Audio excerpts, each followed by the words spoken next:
Howdy folks, I figured I'd do a little update on the engine swap progress. The truth is it has not been going very well. Interesting thing happened on this charge and start harness. Somebody had actually put the rubber cap, this rubber cap that you put over the positive on the alternator. They actually had that rubber cap on the ground, and I, for the life of me, could not figure out why I had this horrible dead short. I mean, as soon as I went to hook the batteries back up, I was welding over here. So it turns out that somebody, is the weirdest thing, somebody actually put the rubber cap over top of the ground wire going to the alternator instead of the positive. So that's been one thing that's just kicked my tail. I mean, I have had this harness in and out. You can see the wires. I haven't even begun to consider how to route these things. It's just getting everything so that it'll even run. And then I have no accessories, nothing. And I've been tearing this apart and that apart, and dash is all apart, and I've just been racking my brain. Switched power, see that right there? Switched power. I had none, nothing. So I was pulling the old Detroit harness out, and I was looking at it and just mulling over what in the world. And then it finally came to me. This truck, when it was new, was equipped with a system that you could literally lay in your bunk, reach up on the wall, and turn your thermostat down or up, and then based on the temperature you've asked for, the ECU would then take control, start the engine up, have your heat or your air condition on, and cool or warm the truck. So on the Detroit, the ECU has control of switched power. So I was in here. Actually, I wasn't in there because I'm way too big to get in there. I was looking in this dash. And you see this relay right here? That's the main power relay, 75 amp relay. And the control for that relay literally came from the DDEC 3 ECU. So that's why I had no switched power.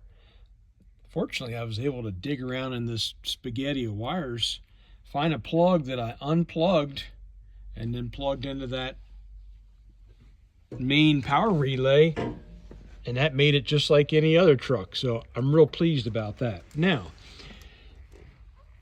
just a quick, and the guy came today, put my new glass in. That looks pretty nice. 320. Thought that was a little high, but it's been a long time since I've bought glass. That was installed. And also my PAI oil pan came Monday of this week. As you know, I cracked this one with a floor jack, which thankfully, that right there is all day's leak. It's dripped about 10 drops today. So anyway, so that's where we're at. And you might say, hey, oh yeah, I forgot about this. So I got all the accessories off the donor truck and got them on, new belts. And I did have to crack the AC system open. I was really hoping not to do that. I had to crack it open because I had to have one line made a foot longer. It was so close, but so far away. So I got a dryer and I got that line made. Ooh, that's ugly. Ugh. That's a high pressure line too. Don't like that. I'm gonna have to make sure that's covered up good. Anyway, so got that done. Accessories are on. So the next of the two big hurdles, in my opinion, are I'm gonna have to fabricate a mount for the power steering reservoir. To look at some pictures of trucks. I think I think it goes somewhere in these bolt holes and maybe these two down here. So I got to do that. And then the rods that run between the radiator and the engine, the top rods that actually hold it in place, those are going to have to be probably re-engineered, because the donor truck has a rear plug riser. This has a sort of mid to front, and the bracket goes right here. So I'll have to think about how to fix that. So those are what I think are going to be the two big deals. The last deal that will probably end up being a big deal is basically just all the general getting all the electrics to work right and everything. So far I'm extremely impressed with Precision Harness's harness, but I don't want to get too excited, because all I've done is start and run the truck and shut it off. I haven't tried to, run Jakes or anything like that. So, but I'm still impressed for where I'm at right now. Okay, so yeah, just all the general getting the gauges to work, finding out where to hook, certain little senders up. If I want to have a high water warning light, low oil pressure light, I might not worry about it. I might, and I'm kind of stupid. I haven't studied where to hook the cabin sleeper heater lines up yet. I know that, you got high pressure, I assume near the water pumps, high pressure, and then you return back here, or the back there's the hottest water. Maybe, I don't know. So I got to look all that up. So that's going to be a little bit of a deal.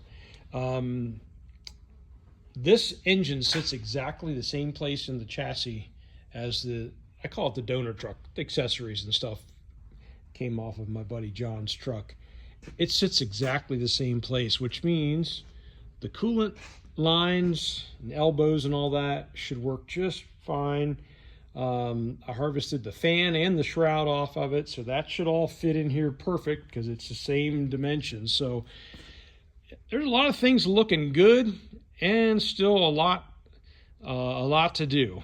I got to swap out that pan. I'm actually going to run the truck for a day, and because I don't want to swap the pan out until I'm ready to change the oil, and I will change the oil before we travel. And some of you will be really happy that I have both Cat oil filter and Cat fuel filter. So for you purists, I'll have Cat filters. Now I'll probably have my lube refiner down here on the chassis still, although the Speedco next door does have a Cat number that goes in that spot. I may or may not get it, I don't know. But anyway, that's where we're at. Been really frustrated.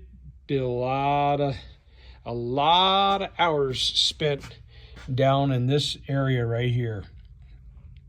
I flew Huey helicopters in flight school in the Army, and just above the rotor system down into the cowling was a place they called the hellhole.